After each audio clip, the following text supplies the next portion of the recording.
要说刘国梁下台的事儿，真不是一天两天就说清楚的。早几个月，圈里就开始传，说他要被调查，没想到靴子还是落地了。这不，前几天正式消息一出来，国乒队里哭成一片，特别是孙颖莎，那眼泪都快掉下来了，硬是憋回去了。大家都明白，这一走，恐怕这辈子跟刘指导见面的机会真不多了。这里面的弯弯绕绕可深着呢。要我说，这事儿恐怕不简单。刘国梁下台，真是因为能力不行，还是说是派系斗争的牺牲品？听说啊，刘国梁在队里人缘挺好的。我有个老朋友，以前是国乒队队医，跟我说，刘国梁这人挺讲义气的，也挺懂人情世故。他对国乒的贡献那是实打实的。你说这样一个人说没就没了，让人怎么能接受？更让人担心的是，刘国梁走了，孙颖莎和王楚钦这对杀头组合怎么办？这俩孩子可是刘国梁一手带出来的，特别是孙颖莎，那真是被他当女儿一样看待。想当初杀头组合在赛场上那叫一个默契，一个眼神一个动作就能知道对方要干什么。他们俩的互动早就超越了普通的队友关系，更像是亲人。咱也不敢乱说，反正很多老球迷都觉得他们俩很有戏。还记得2025年初，不是有媒体拍到莎莎和大头用同款水杯吗？当时网上就炸了锅，都说他们俩恋爱了。后来莎莎还取关了大头，公开场合也开始避嫌，大家都觉得奇怪，是不是闹矛盾了？但是后来才知道，这可能是为了保护他们，毕竟舆论压力太大，他们俩还年轻，最重要的还是比赛。最近不是传出王楚钦戴的葫芦项链和手链跟孙颖莎是同款吗？你说这巧合也太巧合了吧？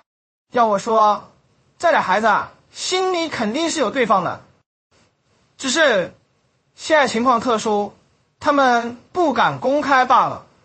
可现在刘国梁下台了，新上来的王励勤是上海派的，听说啊，王励勤一上任就想打压北京派，这俩孩子会不会被边缘化？特别是孙颖莎，她可是咱们中国乒乓球的未来啊！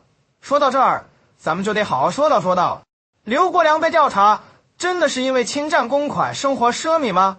我有个在体育总局的朋友，偷偷跟我说，这事儿恐怕没那么简单。听说啊，刘国梁在位的时候，得罪了不少人，他比较重用自己的人，像王楚钦和孙颖莎，这就让一些老将心里不舒服了。而且他两个女儿都被送去美国读书，开销巨大，这也引起了一些人的不满。这里面的水可深着呢，搞不好这是有人借机上位，铲除异己。毕竟在中国，权力斗争那是永远不会停歇的。听说新教练上任后，对孙颖莎的技术特点进行了否定，还减少了她的参赛机会，这让莎莎备受打击，心里肯定不好受。她那么努力，那么热爱乒乓球，难道就要这样被埋没了吗？莎莎是个好孩子，她心里肯定不好受。她那么要强，那么努力，难道就要这样被埋没了吗？听说她还偷偷打听刘国梁的事情，想知道真相。这孩子真是让人心疼。但莎莎没有放弃，她每天都在训练场上挥汗如雨，咬牙坚持。她知道只有用实力才能证明自己，才能为刘国梁证明。我相信他一定能挺过去，一定能重新站起来，成为中国乒乓球的骄傲。不久前，在一场关键比赛中，孙颖莎爆发了惊人的能量，以横扫之势击败了对手，赢得了冠军。那一刻，他泪流满面，仿佛所有的委屈和压力都释放了出来。他用实力证明了自己，也让那些质疑他的人闭上了嘴巴。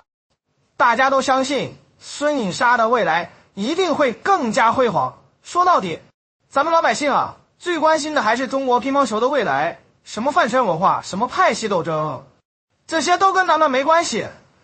咱们只希望那些为国争光的运动员能得到公平的待遇，能安心的打球，为咱们国家赢得更多的荣誉。各位老友，你们说是不是这个理儿？你们对刘国梁和孙颖莎有什么看法？欢迎在评论区留言，咱们一起聊聊。如果你们喜欢我的文章，记得关注我的账号，我会持续为大家带来更多关于中国乒乓球的独家内幕和精彩故事。让我们一起为中国乒乓球加油！是谁把孙颖莎塑造成了今天这个样子？还记得2025年的亚洲杯开年首战，孙颖莎一路过关斩将，气势如虹，冲进决赛，但在决赛时折戟沉沙，未能将冠军纳入囊中。此结果令多少粉丝扼腕，多少拥趸惊叹。他们想不通，他们不明白为什么会这样。因此在女单颁奖现场就出现冠军回答采访者提问发表感言时，孙颖莎你最棒的叫喊声掀翻屋顶的场景。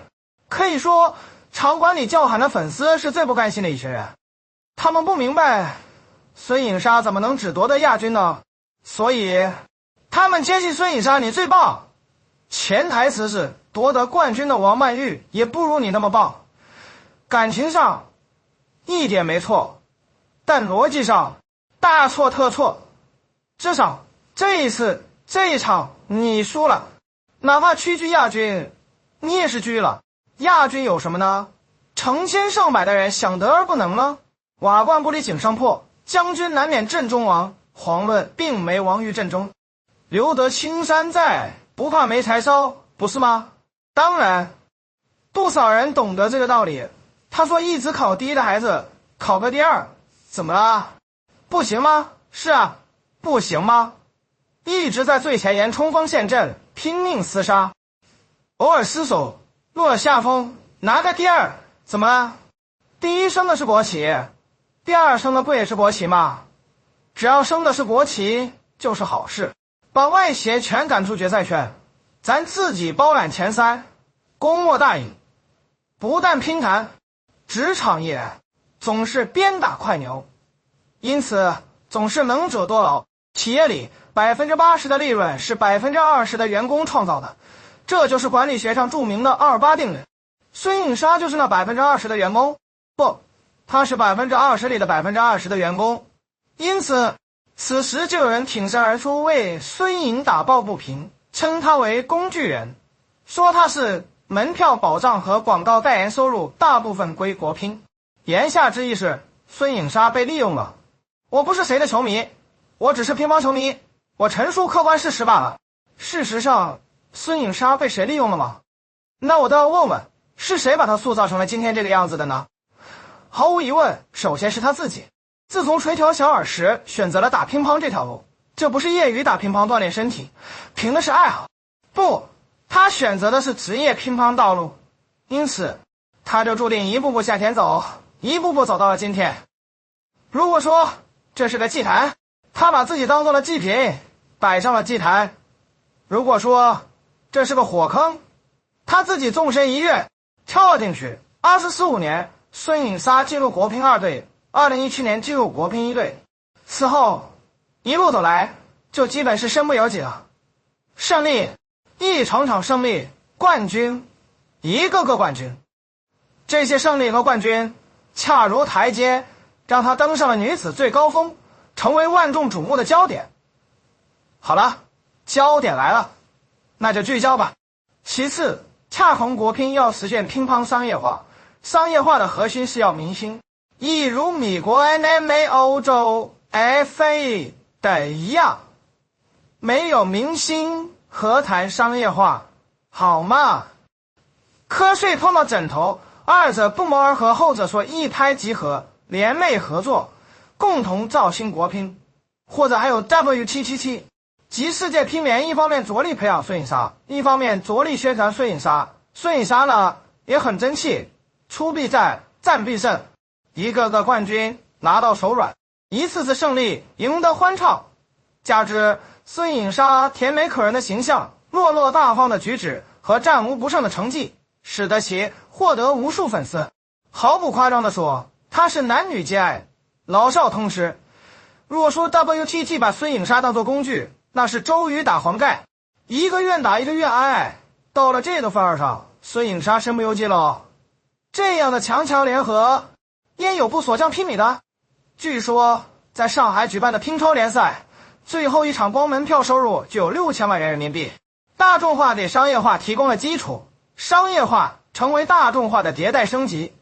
可以说，这几年的乒乓发展成绩可嘉，有目共睹，这与商业化运作是不可分的。第三，当然是粉丝，没有粉丝的参与，前2项都不能成立。很简单，咱们倒推一下，回溯到20年前就豁然开朗了。当彼时也没有孙颖莎这样杰出的乒乓选手吗？乒坛旋风邓亚萍、大魔王张怡宁、大满贯丁宁，一个个，那一个不是响当当、脆生生的？可他们有这么多的粉丝吗？有这么大的社会影响吗？因为当时没有如今这么强大的宣传手段，也没有什么商业化运作，更没有造星意识。可以说 WTT 提供了一个平台，孙颖莎登上了这个平台，灯光聚焦了孙颖莎，粉丝置身于这片灯光之中，成了造星运动的一份子，在造星大潮中起落浮沉。没有粉丝的倾力参与，6000门票收入从何而来？如果说孙颖莎是弄潮儿，那么粉丝无疑就是那汹涌澎湃的巨大潮水。所以说是各方面合力作用成就了孙颖莎，至少是3个方面自己，国乒和 WTT 及粉丝的合力塑造了孙颖莎，把她变成了今天这个样子。离大满贯还差一个奥运冠军，还有3年，孙颖莎还得继续走下去，不管她愿不愿意，这就是现实。国乒的商业化运作在选择孙颖莎的同时，也选择了王楚钦，只不过大头的星光微弱了点而已。近日网上又出现了关于杀头组合的消息，央视频放出了面对面栏目中关于对孙颖莎的采访。主持人笑着跟孙颖莎说，孙颖莎跟王楚钦在一块的时候，给人的感觉特好玩。主持人为什么这么说？自然是孙颖莎与王楚钦训练或比赛中，孙颖莎时不时的瞅王楚钦一眼，主持人则用了给人的感觉是王楚钦总是看孙颖莎的脸色。对此，孙颖莎表示，大头不是看自己脸色，而是因为2人从小就一起配混双，而私下里彼此的关系其实已经很熟了，也彼此十分了解。正所谓关系熟了，交流起来也就更容易。